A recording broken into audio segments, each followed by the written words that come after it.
It's Our Story. Don Russell, Denver, Colorado.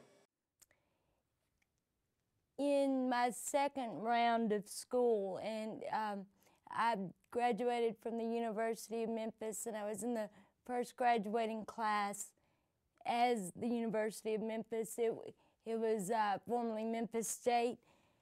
And anyway, I had worked all through the second round of school. You know, I started working on a regular basis in 1989, and I was doing a job that I didn't think, you know, I wanted to make a career out of, whatever. And so I said, like most people, you know, it's time to go back and finish my degree or whatever. And I did that, and I kept working through the process. Well, about the time that I got, you know, finished my degree in December of '95, my job ended. And so I was all excited about my different opportunities and everything, and I had applied for some fellowships and internships and all of this stuff all over the country. And like I said, I had no direction. And it certainly wasn't in disability, okay? And just like any good Southern girl, my mom, I had a good man, and as you met, David, and here I'm talking about going all over the country, and, you know, he could come along or he didn't have to, you know. It really didn't matter to me. Well, you know, Mama's like, well, you know, don't do anything crazy. You've got good things going on in your life, you know, have some sense about you. So it was February. It was the last week of February in '96. I got up one Monday morning, and David and I are in the bathroom, and we're going through our little routine. You know, he does my services and all this, and he's like drying my hair and everything.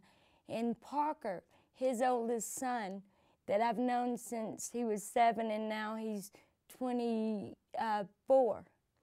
And he was sick that day, and he'd been throwing up and all that stuff. And David said, you know, Ruth just called and she can't keep Parker and everything. Is there any way that you can watch him today? And I said, sure, no problem, you know, I'll watch him. And we thought that he had gotten food poison or whatever, and so I didn't think anything about it. You know, we didn't think it was a virus or anything.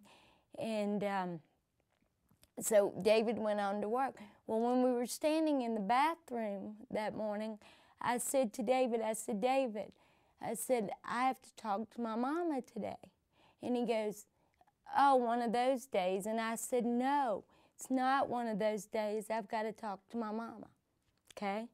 And so he goes, ah. And so that I made my first phone call to her right after he left for work, and Parker was there with me. And I called her 14 times that day. And the first thing I ever said to her at the first phone call, the first of the 14, is, Mama, don't think I'm crazy, but. And of course, you know what that meant. She thought, oh my God, what are you gonna say and what are you gonna do? And she said, what? And I said, promise me you'll never die on me, okay? And she said, you know, I can't promise that and everything. And so I said, okay, and we talked and all this. Well, remember, there were 14 phone calls in that day.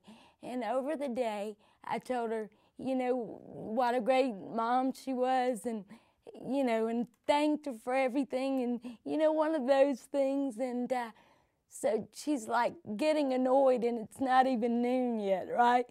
She's just kind of annoyed, but she knows me. I'm pretty emotional and all of those things. And so she was, you know, putting up with it. And I got a call from the university, right? And it was someone that I'd worked with in the office for students with disabilities.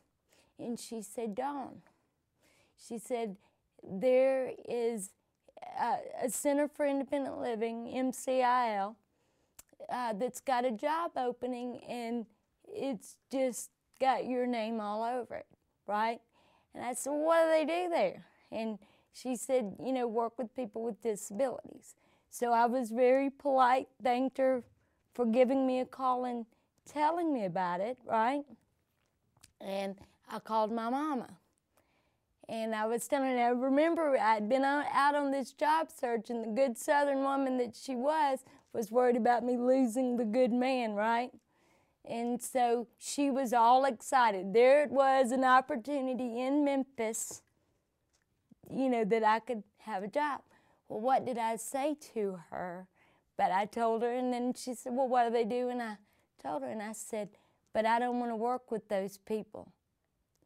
And she said, Dawn Russell, I raised you better than that. She said, those people are you.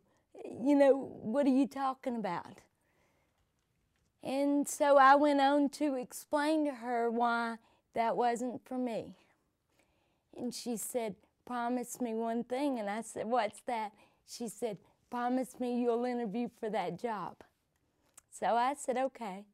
And I called up, you know, when I'm trying to be a good daughter and do what responsible and do what I promised, I called up and set up an interview for Friday morning.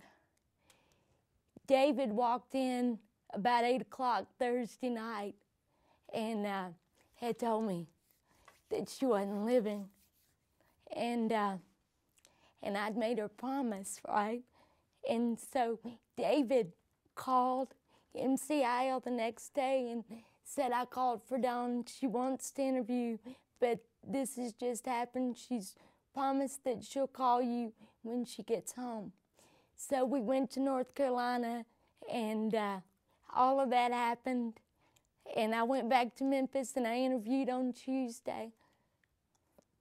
And she was right, and, you know, so I just got to adapt in place of it. And when I rolled into, in Deborah, the director at MCIL, she was pretty tough on me. You know, it was a 2-hour interview and all of that, and it didn't mean much to me at that time. But when it was all over and 10 years later and all of that good stuff, you know, things are different, and I understand. I never saw her interview anyone else for that length of time. She didn't like some of the things that I was saying and everything, but she, you know, I guess, you know, that she thought about giving it a shot or whatever, and she commended me that day for being there and interviewing, and I said, well, I'm, you know, making, you know, my promise to my mom, and that's what I'm here for. Well, it took her 2 weeks to decide to hire me, and so that put me, you know, starting at the Memphis Center, you know, sometime, you know, I think it was like March 17th. The It's Our Story project is a national effort to make disability history public and accessible. Visit us at www.itsourstory.org or on the It's Our Story project YouTube channel.